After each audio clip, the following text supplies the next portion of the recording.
Yes ప్రధానంగా చూసుకుంటే group 1 చాలా వరకు కూడా నూతన ప్రభుత్వం విద్యార్థులు నిరుద్యోగుల ఆశలు నిలబెట్టే ప్రభుత్వం అని నమ్ముతున్నటువంటి నేపథ్యం కనిపిస్తుంది. వచ్చిన 75 రోజుల్లోనే మాట నిలబెట్టుకునే దిశగా టీఎస్పీఎస్సీ ప్రక్షాళన చేసింది. తర్వాత నోటిఫికేషన్ కూడా ఇచ్చినటువంటి పరిస్థితి కనిపిస్తుంది. పాత నోటిఫికేషన్ రద్దు చేస్తూ గంటల వ్యవధిలోనే కొత్త నోటిఫికేషన్ ఇచ్చినటువంటి పరిస్థితి కనిపిస్తుంది. అది 60 పోస్టులు యాడింగ్ చేస్తూ కూడా. సో దీన్ని ఏ విధంగా చూడాలి? విద్యార్థులకి నిరుద్యోగులకి గుడ్ న్యూస్ అని చెప్పొచ్చు.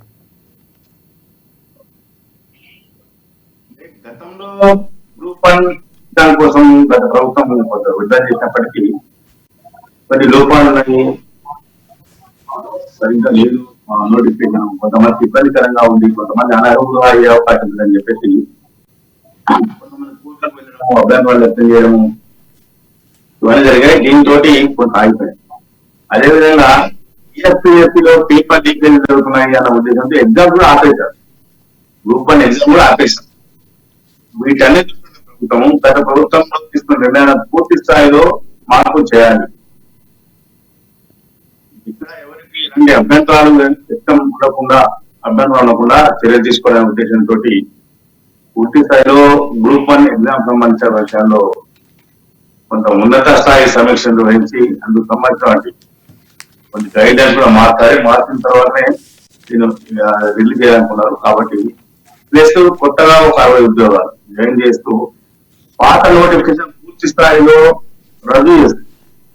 అంటే ప్రభుత్వ పరంగా ఒక జీవో జారీ చేసి వెంటనే కొత్త నోటిఫికేషన్ సంబంధించిన జీవోను కూడా రాష్ట్ర ప్రభుత్వం జారీ చేసింది. అంటే నిరుద్యోగ యువత విషయంలో కాంగ్రెస్ పార్టీ ప్రభుత్వానికి ఉన్నటువంటి కమిట్మెంట్ ఏంటి అనేది దీంట్లో కొంత స్పష్టమవుతా ఉన్నది. అంటే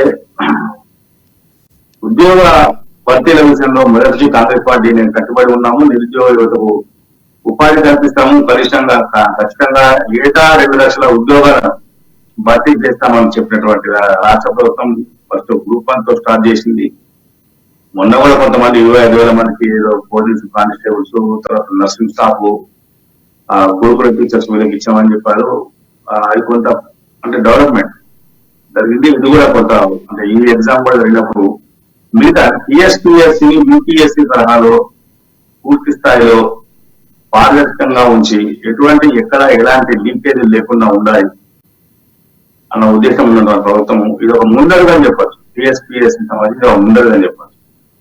నిరుద్యోగ యువతకు కూడా ఎవరైతే అసలైన నిరుద్యోగులు అర్హులు ఎవరుగా ఉన్నారు, ఎవరైతే ఎగ్జామ్ కు అర్హులు అనే విషయాన్ని తెలిసేందుకు ఇది ఒక మంచి అవకాశము. ఖచ్చితంగా ఇప్పటికైనా రాష్ట్ర ప్రభుత్వం మరిన్ని చర్యలు తీసుకుని గత తప్పిదాలను తిరిగి రాకుండా ఉంచి నిరుద్యోగ యువతతో ఆడుకోకుండా ఉంటే బాగుంటుంది. స్పష్టంగా ఈ విషయంలో గ్రూప్ 1 ఎగ్జామ్ విషయంలో కొంత పారదర్శకంగా ఉందని ఇప్పటికి ఉన్నటువంటి పరిస్థితులు. అంటే గతంలో ఉన్నటువంటి రుజువులను కానీ కోర్టు కేసులు వీటన్నింటినీ రద్దు చేస్తూ ఎవరికి అబ్జెక్షన్ లేకుండా కొత్తది ఉందని అనుకుంటున్నారు.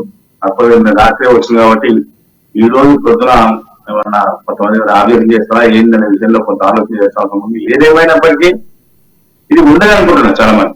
ఎందుకంటే పూర్తి స్థాయి అధ్యయనం చేసిన తర్వాతనే ఈ జీవోను జారీ చేయడం జరిగింది. నిపుణులతో వస్తుంది యూపీఎస్సీ అధికారులు కూడా చర్చించగా మనకు కూడా సమాచారం. ఇంకోటి కృష్ణమూర్తి గారు, ప్రధానంగా మనం అనుకుంటే గతంలో ఎవరైతే నోటిఫికేషన్ చేసుకున్నారో వారికి రద్దు అయినటువంటి పరిస్థితి, కోర్టు ఉత్తర్వులతో తర్వాత ఆగినటువంటి పరిస్థితి, ముందు కూడా పేపర్ లీకేజ్తో ఆగినటువంటి పరిస్థితి. సో ఇప్పుడు ఎవరికైతే వారికి కొంత మినహాయింపు ఇచ్చినటువంటి పరిస్థితి కనిపిస్తుంది. ఖచ్చితంగా దరఖాస్తు అయితే చేసుకోవాలి, కానీ వారికి ఫీజులో మినహాయింపు ఇస్తున్నామని చెప్పినటువంటి పరిస్థితి. సో అది నిరుద్యోగులకు చాలా వరకు ఉపయోగకరంగా ఉండే అంశం అనుకోవచ్చు. ఎందుకంటే గతంలో చాలామంది గ్రూప్ 1కి సంబంధించి రద్దు అయిపోయిన తర్వాత ఆత్మహత్యలు చేసుకున్నటువంటి వార్తలు కూడా మనం చూసాం. చాలా వరకు చెల్లించేటటువంటి వార్తలు విన్నాం. సో ఈసారి ప్రభుత్వం వారికి మినహాయింపు ఇవ్వడం అనేది ఏ విధంగా చూడొచ్చు అంటారు? మినహాయింపు ఇవ్వడం అనేది నిరుద్యోగులకు ఫీజు అనేది నామినల్ ఫీజు పెట్టాలి, అసంబద్ధంగా ఫీజు పెట్టాలి. దరఖాస్తు ఫీజులు నామినల్ గా పెట్టాలి. దాన్ని అంటే ఫీజుల సరళీకరణకు రాష్ట్ర ప్రభుత్వం కొంత నిర్ణయించింది. అంటే గడిచిన 10 సంవత్సరాల తెలంగాణ ఆవిర్భావం తర్వాత రాష్ట్రంలో నోటిఫికేషన్ పడ్డాయి. నోటిఫికేషన్ పడ్డప్పుడు 2,000, 3,000, 1,000 రూపాయలు కట్టడం, 1,000 ఫీజు కట్టింది పూర్తి కాలేదు. అంటే ఈ రకంగా చదువుకున్న యువతకు ఉద్యోగాలు ఇవ్వకపోగా వాళ్ళ పాకెట్ మనీని ఈ దరఖాస్తు ప్రభుత్వం కాజేసింది. ఇక నుంచి అది జరగకూడదు అనే ఉద్దేశంతో ఉన్నటువంటి రేవంత్ రెడ్డి ప్రభుత్వము వాటిని నామినల్ ఫీజు గా చేసి తీసుకుంటుంది. ఇది మంచి పరిణామం కూడా.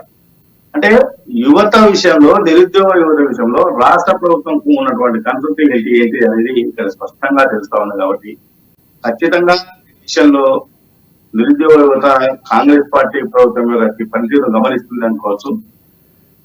వారి పక్షాన్ని ప్రభుత్వం తెలుస్తుంది అని మరోసారి రుజువు చేసుకునేందుకు కాంగ్రెస్ పార్టీ ప్రభుత్వం కూడా కృషి చేస్తా ఉంది. ఎస్, మేము నిరుద్యోగుల పక్షాన ఉన్నాము, బాధితుల పక్షాన ఉన్నాము, ఉద్యోగం కోసం ఎదురు చూస్తున్న వాళ్ళ పక్షాన ఉన్నాము అని కాంగ్రెస్ పార్టీ చెప్పగానే చెప్పినట్టుగా ఇది స్పష్టమవుతా ఉన్నది. గ్రూప్ 1 ఎగ్జామ్ విషయంలో ఎటువంటి ఇక నుంచి లీకులు లేకుండా ఖచ్చితంగా టీఎస్పీఎస్సీ పూర్తి స్థాయిలో పనిచేస్తుంది అని చెప్పేసి రేవంత్ రెడ్డి హామీ ఇచ్చారు. కొంత పాలక మండలి, సమర్థవంతమైన పాలక మండలిని వేశారు అన్న చర్చ కూడా